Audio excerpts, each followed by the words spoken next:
நாடு முழுவதும் புனித ரமலான் பண்டிகை வெகு உற்சாகமாக கொண்டாடப்பட்டு வருகிறது. இஸ்லாமியர்கள் ஒருவருக்கு ஒருவர் வாழ்த்துக்களை கூறி மகிழ்ச்சியை வெளிப்படுத்தினர். இஸ்லாமியர்களின் மிக முக்கிய பண்டிகையான ஈகை பெருநாள் நாடு முழுவதும் கோலாகலமாக கொண்டாடப்பட்டு வருகிறது.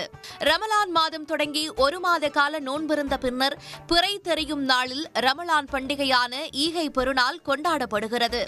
குறிப்பாக அதிகாலை எழுந்து புத்தாடை அணிந்து சிறப்பு தொழுகையில் ஈடுபட்ட இஸ்லாமியர்கள் ஒருவரை ஒருவர் ஆரத் தழுவி ரமலான் வாழ்த்துக்களை பகிர்ந்து கொண்டனர்.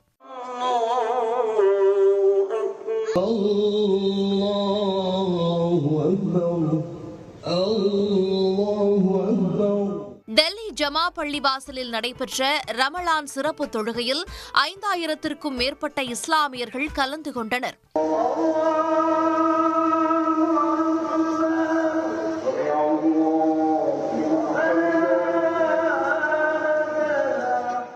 மத்திய பிரதேச மாநிலம் போபாலில் ஆயிரக்கணக்கானோர் ஒரே பள்ளிவாசலில் கூடி தொழுதனர். ஹைதராபாத், திருவனந்தபுரம் உள்ளிட்ட இடங்களில் நடைபெற்ற சிறப்பு தொழுகையில் இஸ்லாமியர்கள் குடும்பத்துடன் பங்கேற்றனர். புத்தாடை அணிந்த சிறுவர்கள் தங்களது நண்பர்களையும் உறவினர்களையும் கட்டி அணைத்து வாழ்த்து கூறி மகிழ்ந்தனர். தமிழ்நாட்டில் திருச்சி, கோவை, ஈரோடு, ராமநாதபுரம், நெல்லை உள்ளிட்ட மாவட்டங்களில் நடைபெற்ற சிறப்பு தொழுகையில் ஆயிரக்கணக்கான இஸ்லாமியர்கள் பங்கேற்றனர். எல்லோரும் ஈத் உல் ஃபித்ர் என்ற பெருநாள் தொழுகையை கூடியிருக்கிறோம். இந்த நல்ல நேரத்தில் உலகத்தில் சாந்தியும் சமாதானமும் ஒற்றுமையும் என்றும் நிலைத்திருக்க வேண்டியவனாக நாங்கள் இருக்கக்கூடிய ஜாமியா பள்ளிவாசல் நிர்வாக சபை சார்பாகவும் தூத்துக்குடி மக்கள் ஜமாத்தார்கள் சார்பாகவும் அனைவருக்கும் எங்களுடைய ஈத் உல் ஃபித்ர் ரமலான் நல்வாழ்த்துக்களை தெரிவித்துக் கொள்கிறேன். மற்ற சகோதரர்களுக்காகவும் அதிகமாக நாங்கள் பிரார்த்தனை செஞ்சுருக்கிறோம். பெரும்பாலுமே எங்களுடைய நண்பர்கள்லாம் பார்த்தீங்கன்னா பிற மதத்தை சார்ந்தவங்க தான். அவர்களுக்காகவும் நாங்கள் என்ன செய்கிறோம், பிரார்த்தனைகளை அதிகமாக செய்கிறோம். எங்கள் அண்டை வீட்டுகளால் பேண சொல்லி எங்கள் இஸ்லாம் சொல்லுகிறது. அந்த அடிப்படையில் அதிகமான பிரார்த்தனைகளை நாங்கள் செஞ்சுட்டு வரோம்.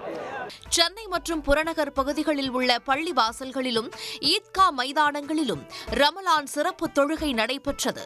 இதில் ஏராளமானோர் கலந்து கொண்டு ஒருவருக்கு ஒருவர் வாழ்த்துக்களை பரிமாறிக்கொண்டனர். 2025 ஹஜ் யாத்திரை செல்லக்கூடிய அனைவருக்கும் 5900 ஹாஜிமார்களுக்கு 25,000 மேனி 14,75,00,000 ரூபாயை பாரதத்தில் எந்த முதல்வரும் அறிவிக்காத தமிழக முதல்வர் அறிவித்ததற்கு மனமார்ந்த நன்றியை ஒட்டுமொத்த 40 கோடி இஸ்லாமியர் சார்பில் தெரிவித்துக் கொள்கிறோம். கொடைக்கானலில் நடைபெற்ற சிறப்பு தொழுகையில் பங்கேற்ற பின் இளைஞர்கள் கூடி போதை பழக்கங்களுக்கு எதிராகவும் பாலியல் வன்கொடுமைகளுக்கு எதிராகவும் உறுதிமொழியேற்றனர். இஸ்லாமிய நெறிமுறைகளுக்கு கட்டுப்பட்டோம். எங்களது வாழும் காலமெல்லாம் போதைக்கு எதிராக போராடுவோம். ரமலான் பண்டிகை பெருநாளில் உற்றார் உறவினர் மட்டுமின்றி உலக மக்களிடையே ஒற்றுமையும் சகோதரத்துவமும் பெருக வேண்டும் என தொழுகையில் ஈடுபட்டதாக இஸ்லாமியர்கள் தெரிவித்தனர். உடனுக்குடன் செய்திகளை தெரிந்து கொள்ள சன் நியூஸ் பெல் ஐகானை கிளிக் பண்ணுங்க.